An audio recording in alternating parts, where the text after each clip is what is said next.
Good Friday morning and welcome to Finding God in the Dark this week. It is just Jonathan and I together. I'm Pastor Don Stevens, serving Asbury and Woodstown and St. John's in Harrisonville, New Jersey. John? And I'm Jonathan Campbell, pastor of Lacey United Methodist Church. And today we are talking about the 2002 film 25th Hour, which Jonathan had seen before. I had not. It is directed by Spike Lee, stars Edward Norton. I love this, adapted from a book by David Benioff. Now, Yeah, I knew him from Game of Thrones. He was one of yeah, the showrunners on Game of Thrones. yeah, Um, it was his debut novel, and he co-wrote or adapted the script himself. Um, the basic premise of the story is Edward Norton plays a fellow who is a convicted drug dealer. He's got 24 hours to turn himself in to serve a 7-year prison sentence. And so what he does in that last 24 hours is the focus of the film. yeah, And I think this is probably important to note. I try to include, like, each week, we talk about, is it appropriate for kids? It's not appropriate for kids. There's some minor violence. There's intimation of other violence. There is definitely a lot of rough language and yeah, some situations that are yeah, fairly objectionable. yeah, Um, so put that right out there. But I think one of the big things to note, and I read it, but you can really obviously see it in the film, is that it is set in the immediate aftermath of 9/11. So yeah, really, the city of New York is practically a co-star in the film. yeah. It's a character. Yeah, absolutely. It's quite a thing. And from what I read, Benioff wrote the book before 9/11. Okay, So that wasn't, that's all Spike Lee okay, doing that. makes sense. How we is, yeah, Well, I mean, he's a New York guy, so yeah, sure, it does make sense. yeah, Um, as far as Christian themes and Christian element, well, first off, I thoroughly enjoyed the film. I thought it was yeah, great. I've seen a couple of Spike Lee movies. yeah, He's obviously a very talented director, and this film it almost has a life of its own, you yeah, know.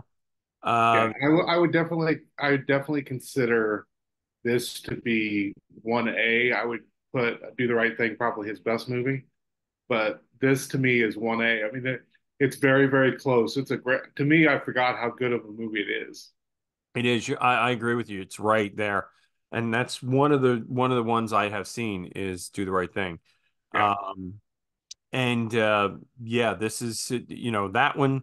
Do the Right Thing very strongly about race relations. And yeah, it was Brooklyn, I think, was set in, right? yeah, And this is, well, I mean, to be honest, there's so much yeah, between the different characters and what's going on between this group of friends and the girlfriend, and there's so much depth in the characters yeah. that it really is very engaging. um I think at its core it wants to be a redemption story, but ultimately I don't think Monty gets redemption. um Well, it's funny. I forgot about. I remember the ending. I would argue it's one of the best endings of the last 30 years. It's okay. just it's got this great ending that really makes you think about a lot. But to me, I forgot the introduction and the beginning of the movie starts with him finding a dog that's been thrown out of a car. Right. But that the kind of the title sequence, I don't think you can do a better title sequence. The lights that were shot up to remember the towers Right. and going back and forth between the. I thought it was just the ending, the beginning and ending of this movie are amazing. I think in a lot of ways. Yeah. Yeah, and I can't argue with that. I think particularly the ending. So that whole ending is his father is driving him to the prison, Yeah, and it's the father saying, we could just not go to the prison. We can drive west, and he yeah, tells this whole story of how he just drives west and he leaves him out there yeah, and takes on an anonymous life, and yeah, eventually calls for the girlfriend, and she comes and they have a family, and yeah, then and I'm going along with it like, okay, this is what happened. And then that story ends with him telling his adult children, Yeah, what his real life was. yeah. And then it cuts back to him in the car. They're still going to the prison. Yeah, it leaves you with this sense of what happened because it's Yeah. not clear if they're coming up to a fork in the road at the Right, very end of the movie, right. and so you're not sure if like this was a hey we could do this and he says no, or hey we could do this and he does it, and so you're left with this amazing kind of what happened. Yeah, it absolutely leaves it up in the air. Yeah, Whether that like he's telling history or yeah, he's telling a fantasy. yeah, Um, I looked at it and I thought, all right, maybe I'm just kind of a Law and Order guy or something, yeah, like I'm thinking, couldn't he? I mean, if he really wanted to keep his life and not go to prison, yeah, could have turned on the people that were he obviously it would have been a betrayal of loyalty, right? yeah, But he could have turned on these Russian mafia guys and yeah, gone state's evidence and gone in witness protection and hopefully yeah, lived out that life, you yeah. know. But instead he chose to keep his mouth shut and go to prison. Yeah, you get one scene where it's made clear from the perspective of the writer of the film that if he says something, his father's probably going to die. His, Right, maybe his girlfriend dies, and so he's deciding, hey, I'm going to take this on myself. right. Um, what's fascinating, I really feel like I wanted to see what you thought, but I really feel like there's two parallel movies going on here. There's a movie about this guy's life, Mm-hmm. and then there's a movie about America and what America does after 9/11. Like, how are we going to go forward? And I feel like it's both. It's both. It's kind of Spike Lee uses this personal story to ask these larger questions about what America is, what America wants to be, you know.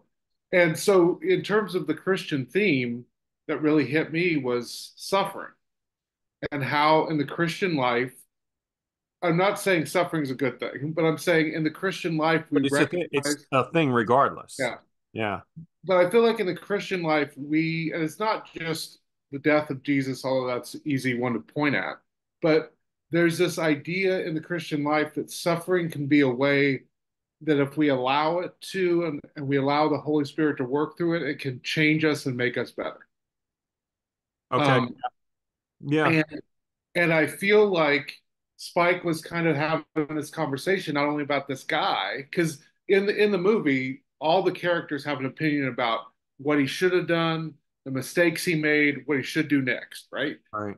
And then at the same time, you're kind of having this conversation because he keeps putting 9/11 in your face and and what's going on in your face, you kind of can have another discussion about, okay, what does America do now? How does America deal with this? How does America come to terms with, and I'm not, hear me clearly, I'm not saying that the violence that happened on 9/11 was justified. Violence like that is never justified. But it didn't happen in a vacuum. Right. There was a reason why folks were angry at the United States. Right. And so there's a question you can have about should did we get addicted to power? Did we get addicted to greed? Are we too greedy? Are we too powerful? And those are the same questions Mm, that Monty is getting confronted with. He keeps saying, I should have gotten out of this sooner. I should have changed my life sooner. I should have stopped being a drug dealer sooner. right. And then you also have these questions about, okay, this horrible thing has happened. What are you going to do next? How is it going to change you? How are you going to respond? And I feel like Spike was asking, how does America respond to this? How do we deal with our excess of power or greed? How do we deal with each other? There's this beautiful kind of connected scenes where um, the Monty character has this moment in a bathroom where he kind of complains about the city. The He mirror complains scene. about all the different ethnic groups. He complains about all the fights that they have, all the issues that they have. And Right. then at the very end of the movie, as he's going to prison, except for I thought this was fascinating, except for the guys on Wall Street. He drives by all the people that were in the original thought when he was complaining about Right. Jews, when he was complaining about Hispanics, when he was complaining about African Americans. Literally the characters all go by him as he's driving, and they're Right. all smiling. They're all almost wishing him well. And to me, this was kind of a hey, America had this horrible thing happen. How are we going to respond? How are we going to treat each other? How are we going to move forward? Right. And to me, those two things were going on throughout the movie for me. I was thinking about both. Yeah, well, what one of the big questions in the tough parts of life, are we going to be better for this or are we going to be worse, right? Yeah, Yeah. yeah. Are we going to let it destroy us, or are we going to rise above it, or Yeah. rise to the struggle of it? And hopefully, I mean, I'm sure we'd agree on this that as Christians, we're called to rise above it, to, Yes, absolutely. to persevere through it and say, okay, that's a thing that happened. It doesn't define me now. It doesn't Yeah, define my life now. yeah, And yet still be able to look back on it and say, hey, here's something that happened that I don't want to happen again. yeah, It's interesting because we talk about, Monty being involved in this drug gang, and I should have gotten out earlier, and his friends told him he should have got out earlier, but I yeah, wonder if that he was even able to do that. You know yeah. what I mean? Like, would he have been able to say, hey, I'm out now. I'm done now, Well, you what know? was fascinating too is again, and I read this in line with the idea of a story about America is happening at the same time, right? But all of the characters that complain about Monty, all the characters are like he was destroying his life, or he was building, or his friend Francis talks about, you built all this on top of other people's suffering, right? And we Right. get this example of uh, we see a junkie at the beginning of the movie talk to him, ask him for money or ask him for drugs, and Monty says, "Look, I'm out of that. I'm out of the game. Leave me alone." And then we see him later in the movie, the same character, but he's a Wall Street guy, and it's very early. It's a flashback to before the movie started, probably several years before the movie started, Hmm. and the guy is a well-dressed guy, and he's just clearly starting his drug habit. And so you get this kind of reflection. And what I thought was interesting is all the people that complain about Monty and kind of go, I wish he would have done something different. His dad, his girlfriend, his two friends, they all in the movie either benefit from what he did, or they do horrible behavior things, and you're reminded that it's complicated. Life's complicated, right? Right. So you have his father. His bar got saved because Monte was selling drugs and could pay off debts, right? Right. His girlfriend obviously got lavish gifts and was able to live in a wonderful apartment that she wouldn't have had otherwise. Right. Francis, I believe, if you look as he comes down from, he's at they're at a club, he goes up with a bottle waitress, and then he comes down and he seems to be giving her a packet of drugs, like almost like he used drugs up there with her. And then, of course, Jake, his friend, is a teacher, and he kisses a student of his at the club. And so they all have complaints about Monty, but they all have deep failings themselves. Yeah. And so it's this conversation again about we all benefit from the excesses of America, and sometimes we don't think about the excesses of America. And in that sense, I mean, when you look at all the characters, it absolutely forces us to reflect on ourselves, right? To Yeah, reflect on, okay, I can stand back and say, well, so and so did that terrible thing, yeah, but is am I okay to, point the finger? So, that old saying about, you point one finger at somebody else and there's three pointing back at you. Um, and that seems to be something that Spike's getting at here in this film, yeah, at least. yeah, Um, and it's funny. I think some of those powerful moments in this film um, are not about what's said, but where it's said, the yeah, context of where it's said. So, like the conversation between the two friends before they meet Monty yeah, is at the window in the friend's apartment, and the background is the ground zero of 9/11. you know? And what's funny is even though this was made literally when they were doing that, it was made in 2002. It's kind of prophetic because they have this conversation about, oh, people say the air quality is bad here. You sure you want to live here? And Francis's response is, oh, the EPA says it's fine. And we, of course, with hindsight, watching it, 22 years later, we go, oh, you should have moved. You should move. Yeah, Not fine. no, no, not fine at all. And again, there were just so many of these little details. So like, um, Monty adopts the dog, right? Yeah, Rescues the dog, yeah, basically at the beginning. And so when he's going to go to jail, he doesn't leave the dog with his girlfriend. yeah. He doesn't leave the dog with his best friend, who said the dog hates him. Hates it, yeah. He leaves it with the other friend, Philip Seymour Hoffman's Yeah, character. that the movie makes clear they haven't seen each other for a while. Right. They don't see each other that often.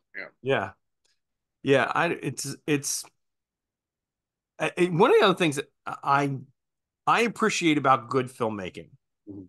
is that they don't have to hold your hand, right? Spike Lee definitely does not hold your hand and say, okay, this is a flashback now, Yeah, right? yeah, Because there's the whole scene where the DEA comes in, yeah, yeah, right? It happens after they were sitting together and she says, let's take a bath.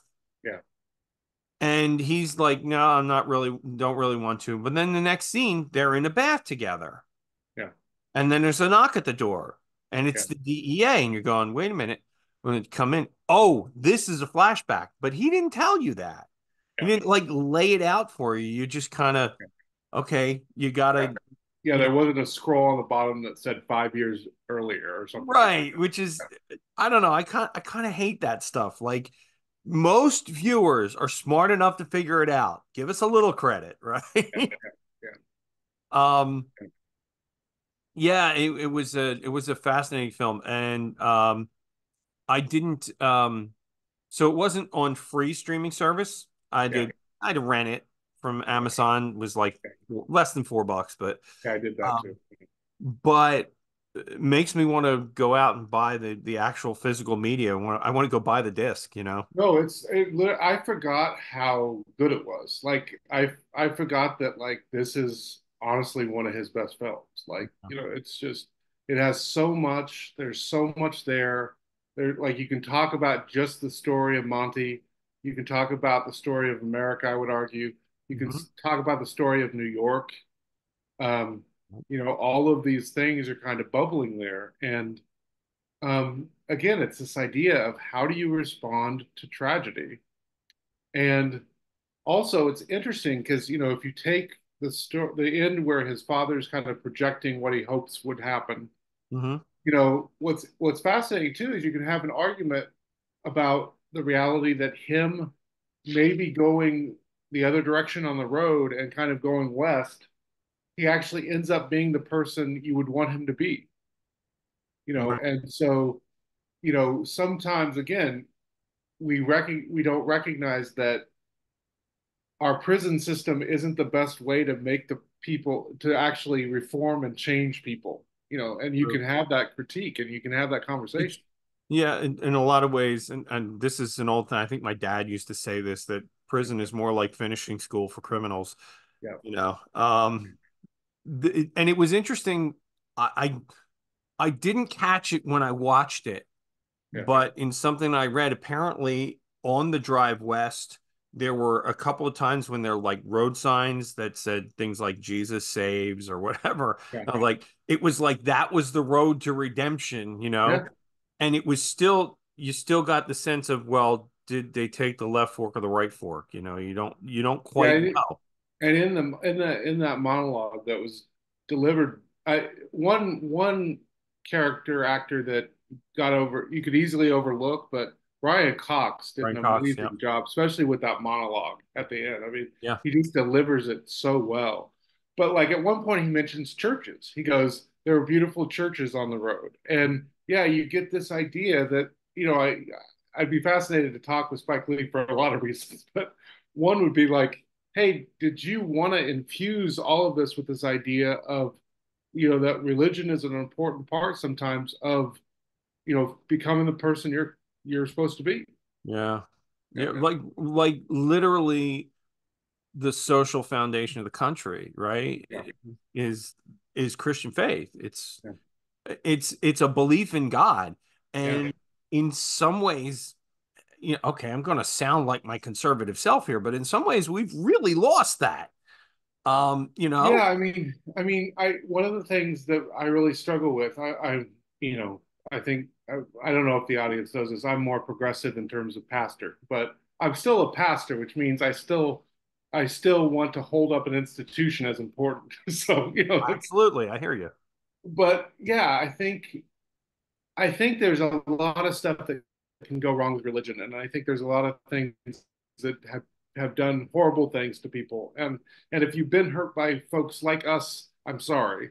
But there's also some really beautiful things that can really transform people's lives, Yeah. and and places and ways by which they really can encounter God. And yeah, that idea of community and holding each other accountable, but also holding each other's hand during the difficult parts. And that idea of community responsibility, that the Jews aren't the people you can yell at, and the black folk or the Hispanic folk aren't your enemy. They're actually part of your community.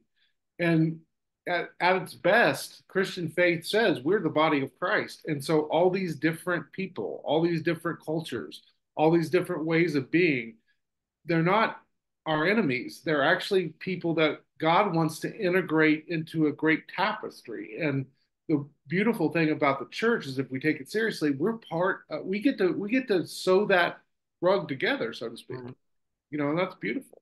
Hopefully we're the loom on which that tapestry is made, right? Absolutely. Um, yeah. And I mean you're 100% right. We as human beings, we're broken to begin with, right? Yeah. So we're destined to fail as much as we try.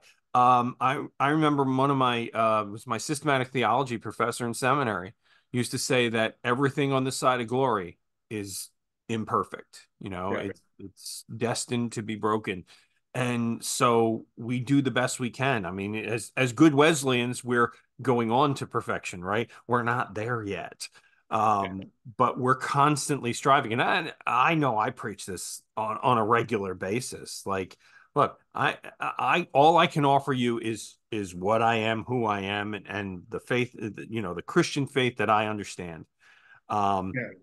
Yeah. and you have to do your best to go on to your own perfection that way. Um, it's, this and circling back here, this film really points up sometimes just how broken we are when Yeah. we don't even realize it. Well, absolutely. What I love about this movie is you really get invested in these people's lives, but none of them are a hero. None of them are people you No. go like, oh, they're great human beings. They have nothing. Like they're all very deeply flawed, but yet you see in each of them a deep humanity, Yeah. and a kind of a goodness that you want to help elevate. Yeah. Um, and I think part of it is they genuinely how they function in the movie, they genuinely seem like they all care for and I think that helps. Um, Again, I really think knowing how much Spike Lee cares about New York, I think he recognized how 9/11 had been a significant wound, and he worried about how the city was going to move forward. You know, um, I know right after that time, I lived in Princeton at the time. But I know there was a lot of really resentment and hate toward folks who were Muslim or people that even looked quote unquote Arabic. And I can understand if you live in the city and you love the city, you probably really worried about the violence that would spill over to that community. And Yeah. you Yeah. know, and what was, I can imagine, I can remember that time that, you know, I feel like everybody was worried about everything falling apart and if we were going to be able to stay together. And there was this moment of maybe this will be a uniting force. And I wonder if he made this in light of that, one hoping that it would unite us. And what's sad is, uh, 24 years later, we're probably more divided than we were even then. That's true. It's very true. It's very, very true. Um, yeah, I've mentioned that many times that, on that day, Yeah, that was my first week of seminary, yeah, 2000, September 2001, right? yeah, And on that day, I can remember, going to church that night, my pastor, having people, we had a big prayer service. It was standing room only, and there was that real sense of unity, and we're all in this together, and then it just kind of faded away over, the course of the next several months and a year or so. And yeah. And that's kind of, again, it's deeply sad that we haven't been able to galvanize around something and then actually move forward together. I was reflecting and, with and all you the kind of Yankees. hope it wouldn't have to be something Yeah, tragic, or yeah. catastrophic. And I was reflecting when we were talking. I'm a Red Sox fan, so I'm I'm sorry, sorry. guys. Um, but I remember how that 2001, in October, a month or so after 9/11, I don't think there was anybody in the country that didn't want the Yankees to beat the Arizona Diamondbacks other than Arizona Diamondbacks fans. Right. Like everybody was, and people, for a lot of people in the country, they hate the Yankees, and yet people Yep. wanted this moment, right? And yeah, that idea of how, and I guess for all Christians, one good thing to think about is how do we help nurture that in our communities? How do we help nurture deep care for one another and deep connections and a deep sense of community and fraternity and brotherhood and sisterhood. Yeah. Yeah, and obviously, I mean, as clergy, that's what we're called to, but the culture, the society does not make it easy. Uh, Yes, this year, the rest of this year is not going to be fun. So, yeah. I've said this any number of times to people in my churches, like, look, if you want to know how I think about these things, I'll be happy to talk to you one on one. I will not preach it from the pulpit. It yeah, doesn't belong in the worship service. It's not going to yeah, happen. I'm allowed to have my opinions, mhm, and I don't begrudge anyone else having their opinions, yeah, but that doesn't belong in, even really in a church space. As far as I'm concerned, we ought to be focused on a little something else other than yeah. that. I mean, I think conversations, even like candidate debates, might be nice within in a church setting. But If even that, if even, if yeah, if yeah. people can remain civil about it. Yes, and that's the key is you've got to lay this foundation of we're going to leave this space caring for one another, Right. even if we disagree with one another. Right. Yeah, And it's one of the reasons, I mean, really tough subjects like that. And we've had one obviously in our denomination the yeah, last year. And, I've had people say to me, well, why aren't we talking about it? Why didn't we do it? Because it's just going to be divisive. yeah, I know how most of you feel about it. yeah, And there's no reason for me to start bringing that subject up and dividing the church on a line that's not necessary. We're called to be the church here in this place and do ministry here and be, the presence of Christ in Asbury and Woodstown and St. John's and Harrisonville. And so that's what we're going to do, you know? yeah. I tell people a lot. If you be careful how high you build your Christian walls, because if you build them too high, it'll just be you. Yeah. Yeah, exactly. That now see that brings up a whole other movie, Pink Floyd. Yeah. But well, Next week on what's that? next week on Next week. Well, actually, now we have to discuss Yeah. what you're going to watch this week. Okay. And I mean, I know you haven't watched a whole lot in the way of anime. I don't want to keep going back to the same well constantly, right? So if we're going to try and keep things connected, let's, do that. Anything by Edward Norton you haven't seen? It probably is something. I mean, it would hard to know what I haven't seen without having a list in front of me. But I'm sure there's something he's done that I haven't seen yet. Fight Club, I've seen Fight Club. Yeah. good film. Yes. Um, oh, what's the one with Richard Gere? Oh, his breakout one. Yeah, saw that a long time ago. Yeah, that's a great movie. Yeah. Um, I can't. Primal Fear. It was called Primal Yeah, Fear. I'm okay. Um, okay. I don't know. Anything that you haven't seen okay. I saw Inside Out too, but I haven't seen that yet. So were you planning on seeing it? yeah, I can go see it. Well, I mean, I wasn't going to make you go see it because you'd Oh have no. to pay money, but Yeah, I um, don't mind. okay. I'll probably take my kids. So sure. Yeah, I was actually got two of my kids and my wife to go see it. So There you go. So you didn't have to look like the creepy old guy by yourself. exactly. So good. We'll Uh, talk about that next week. It's enjoy if you've seen the first one, I have seen the first one. Yes. obviously builds off of that one. It's an enjoyable film, although I will say that my wife did not enjoy it as much as I did. I thought she would like it more, being Okay. that she's the psychologist. But Sure. she's like, well, it was about anxiety, and they didn't really say what to do about the anxiety. And I said, it's a kid's movie. Yeah. But Sounds good. all right, good. Then we'll talk about Inside Out 2 next week. That's it's a fun film. Okay. Uh I enjoyed it and it's worth watching. Good. Uh anything else we want to say about 25th Hour? I definitely want to give the parental warning again, but I would really encourage people to watch it. I forgot how good of a movie it is, and I think it, especially if you go in the mindset, I love movies that really push you to think deeply about subjects, and this movie really does. Yeah.